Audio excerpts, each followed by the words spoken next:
à cette assemblée des femmes.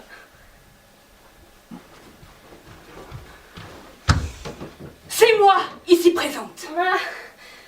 Alors, dis-nous ce qui se passe. Qu'attends-tu de nous? Oui, dis-nous une bonne fois quel est ce grave problème qui te prend la tête. Tout de suite. Mais auparavant, j'ai une question à vous poser. Une toute petite question. Pose toutes les questions que tu voudras. Eh bien, les regrettez-vous? Oui ou non? Les pères de vos marmots, vos bons hommes mobilisés à... Pétanschnock, par la guerre. Je sais bien, moi, que vous avez tout un mari qui a quitté la maison. Ah, misère de moi. 5 mois que le mien est parti en Thrace, où il a l'œil sur le stratège Eucratès. Eh ben, quant au mien, il revient parfois du front. Mais c'est un oiseau de passage, hein. Il reprend son attirail et son vol et put, leur voilà disparu. Plus l'ombre d'un amant. C'est inadmissible, mesdames. Insupportable. Nous devons mettre fin à cette guerre. Si je trouvais un moyen, seriez-vous d'accord pour m'aider? Moi, j'en suis. Et tu sais, je mettre en gage la robe que voici pour en boire l'argent le jour même. Je suis partante moi aussi. Du sais-je être fendu en deux, là, du haut en bas, comme on ouvre une limante pour faire don de la moitié de ma personne. Ah, très bien. Alors, je vais tout vous dire, le secret n'est plus de mise. Mesdames, croyez-moi, nous avons le moyen d'obliger nos maris à faire la paix. Et ce moyen, c'est de renoncer. Renoncer à quoi? Explique, s'il te plaît. Oui, mais en aurez-vous le courage? Ah, nous l'aurons. Nous l'aurons, même si nous devons en crever. Alors, très bien. Je vais tout vous dire. Il nous faut renoncer au phallus. Au phallus, mesdames, il fallait y penser peu. Eh là, oubliez-vous comme ça. Et pourquoi faire la mouille, branler du chef? En ma parole, les voilà toutes pâles. J'en vois qui ont la larme à l'œil. Le ferez-vous, oui, non? Ah oui, hein, vous parlez d'un courage. Je ne vois pas ce qui vous retient. C'est au-dessus de mes forces. Que la guerre aille son train. À votre bleu, je ne pourrais pas non plus. Que la guerre continue. Mais c'est toi qui parles ainsi. Toi qui me disais à l'instant qu'on pouvait te fendre en deux, du haut en bas. Demande-nous ce que tu veux. Fais-moi marcher sur tes braises ardentes si tu veux, mais ne me priver pas question. Et toi, Myrtille? Moi, je traverse le feu si tu me le demandes, mais ça, pas question. Oh.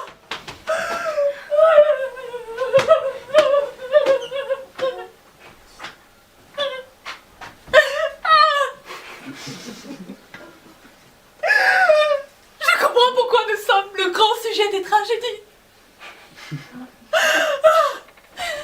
Ma chère Spartiate, si tu restes à mes côtés, nous pouvons encore tout tenter. Marche avec moi, je t'en prie. Reconnais-le, ma liaison. Pour les femmes, dormir toute seule. Il y a de quoi en faire une maladie, non?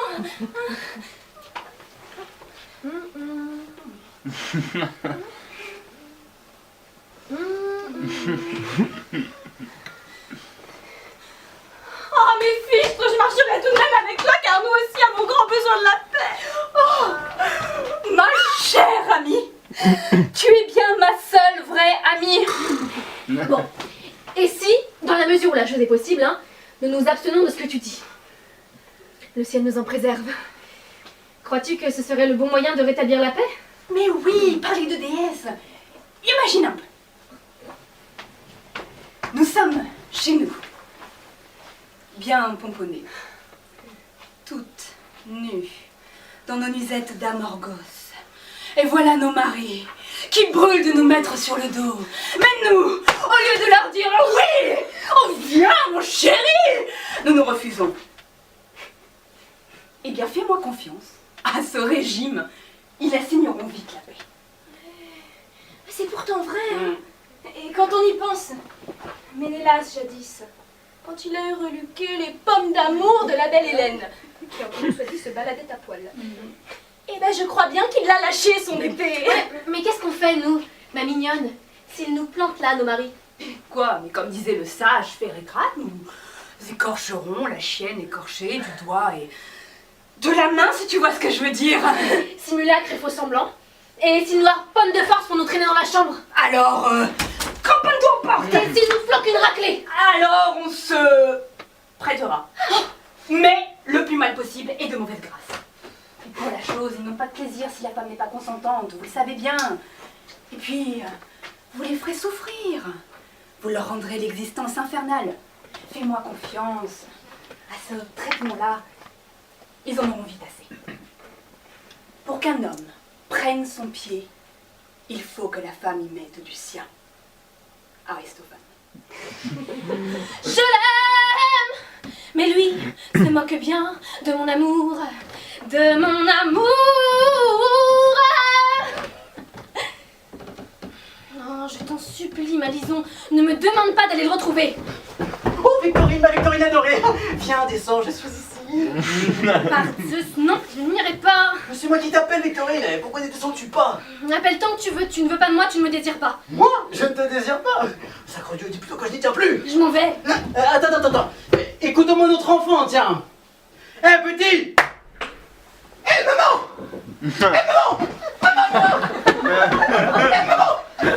Es-tu devenue sourde? N'as-tu pas pitié de notre enfant qui n'a pas été baigné ni allaité depuis une semaine? Il m'a fait pitié, crois-moi.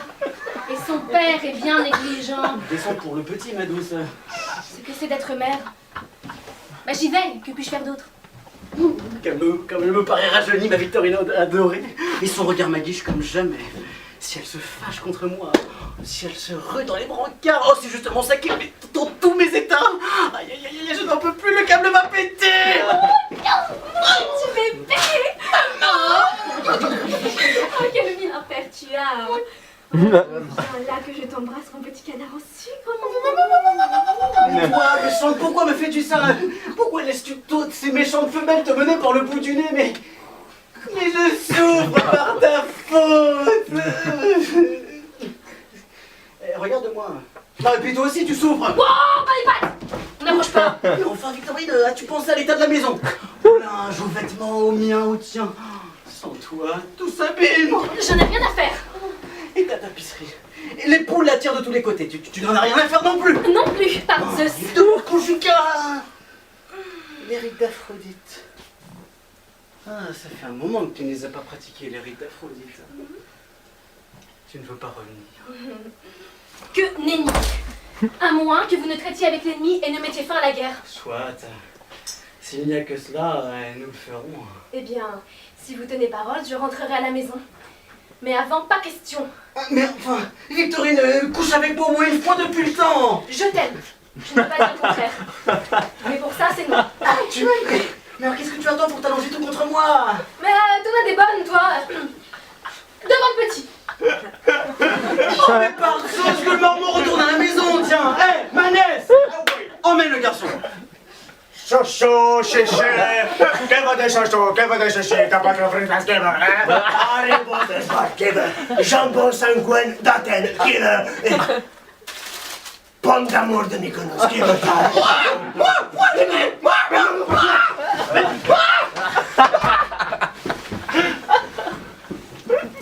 Tu vois, le petit ne te dérange plus.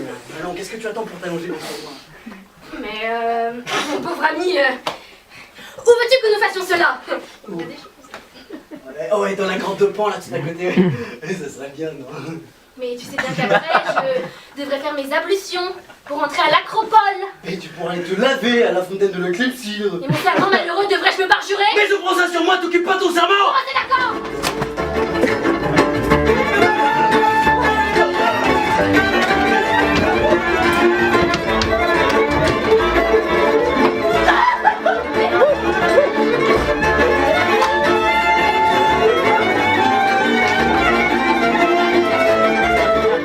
Mais qu'est-ce que tu croyais, camarade commissaire? Pensais-tu avoir affaire à des esclaves? Croyais-tu que nous, les femmes, nous n'avons rien dans la culotte? Mesdames, avec tout le respect qui vous est dû, je désire apprendre de votre bouche quelle mouche vous a. Enfin, la raison pour laquelle vous vous êtes barricadé dans notre citadelle. Je te l'ai dit bien volontiers. C'est pour mettre l'argent en sûreté et vous empêcher de l'employer à faire la guerre. Parce que d'après toi, c'est pour dilapider l'argent public que nous faisons la guerre. Pour faire la guerre, oui, et machiner tous vos désordres et chambardements. L'argent est à l'acropole. Et vous n'êtes pas prêt de mettre la main sur lui. Et toi, que comptes-tu en faire?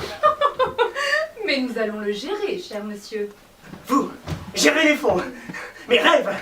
Quelle drôle d'idée, n'est-ce pas? Oui, nous et personne d'autre. Mais ne gérons-nous pas l'argent du ménage à votre place? Mais ce n'est pas du tout la même chose. Comment ça, pas la même chose? Mais parce que cet argent-là ne doit servir qu'à la guerre. Mais d'abord, où avez-vous vu qu'on ait besoin de faire la guerre?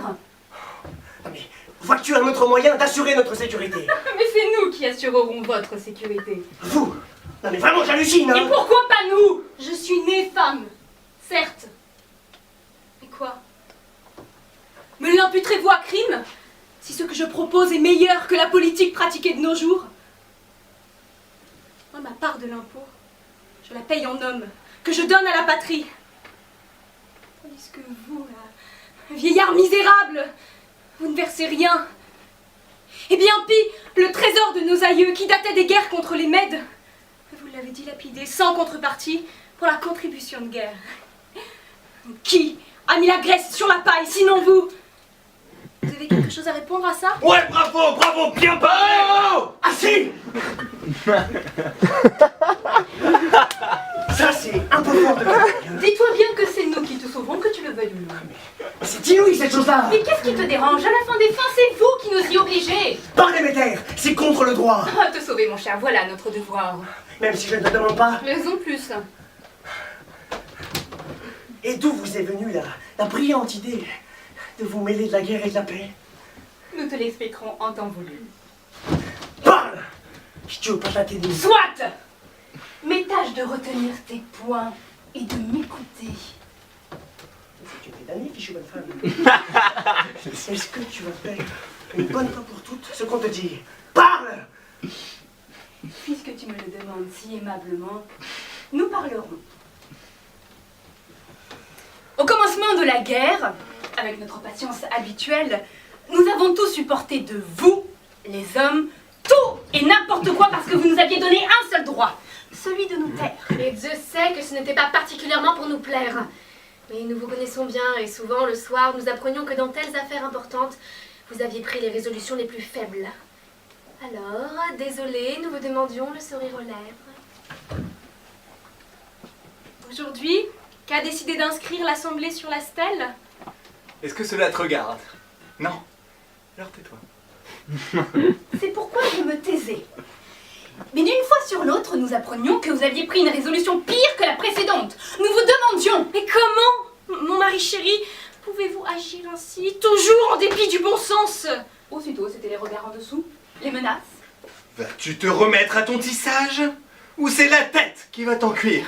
La guerre est et restera affaire d'homme. A dit Homer. Et il avait bien raison. Raison. Et comment ça, malheureux que vous êtes? Vous preniez les résolutions les plus funestes et n'acceptiez jamais d'être conseillé? Et nous vous entendions gémir dans la rue en public. Tu comprends rien à la politique. Alors il a bien fallu que nous, les femmes, nous nous réunissions sans perdre un instant, que nous entreprenions de sauver la Grèce. Pouvait-on attendre?